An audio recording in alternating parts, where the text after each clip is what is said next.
Welcome. My name is Emma. I'm in my car today, so I don't got no incense for a cleanse, and I'm just wearing a black shirt and some pink shorts, so nothing fancy for the fit check. I want to talk about the fear of being seen today. I truly believe that everybody on this entire planet, in some way, some form, they do now or they used to, has a fear of being seen. Some more intense than others. As soon as you're worried about being judged, about doing something wrong, well, pretty much just about being judged, you have the fear of being seen for who you truly are. I definitely am a person who has really struggled with wanting to be seen. You know, when I was a kid, my childhood has just affected me in ways where I felt like my light had to be completely hidden. I had to be completely dimmed out because I was taught to be quiet. I was taught to be small. I was taught to fit myself in a tiny box. I was taught that I shouldn't be me. And that's how I grew up. So as I got older, I had all this judgment towards myself, and I was completely the opposite of who I really am. From the ages, it's probably 16, 17, a little tiny,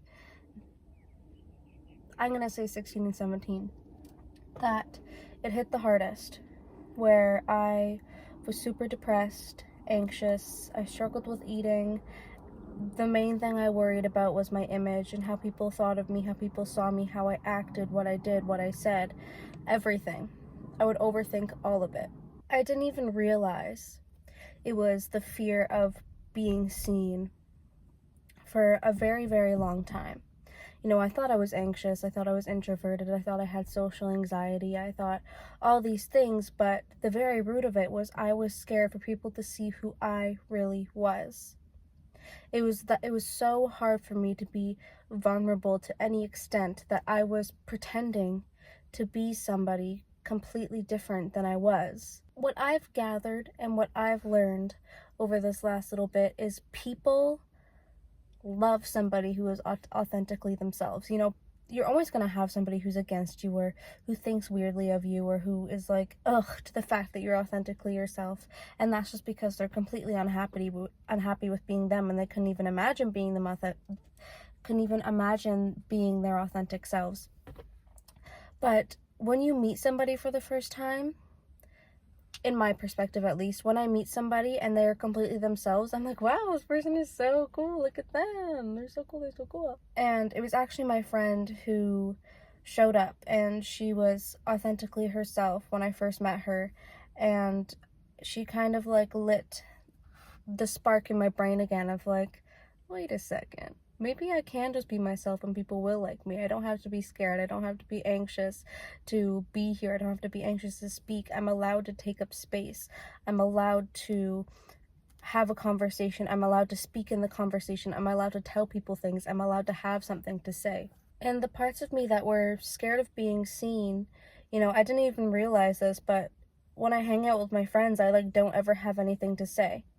You know, I'm responding to what they have to say, but they have stories to tell me. They have something to tell people. You know, I see my friends telling different people all the same story, and I never thought anything of it until I thought, wait, I don't do that. I don't sit there and just talk, and I'm not okay with being the center of attention. I'm not okay with just somebody being, with just somebody looking at me. I thought being the center of attention was incredibly embarrassing. I thought people looking at me was embarrassing. I thought people listening to me was embarrassing. When I was younger, I had a fundraiser, and I was embarrassed to tell people I was doing something so kind and so good, because I didn't want people to sit there and be like, oh my god, you're amazing, you're incredible, you're doing something so well. And I didn't believe it, so I didn't want to hear it. I just thought, it's not that big of a deal that I'm doing it. I'm just doing it. I'm just doing something kind. And Like my mom, she would try and get me to take some profit for myself, but I'm always, no, like it's not for me, I'm doing this for fundraising. But it's just because I simply thought I wasn't worth it. I thought I didn't deserve it. And that wasn't a outright thought that I had. I was a kid, so I wasn't having thoughts like that. But that was the cause of me saying no.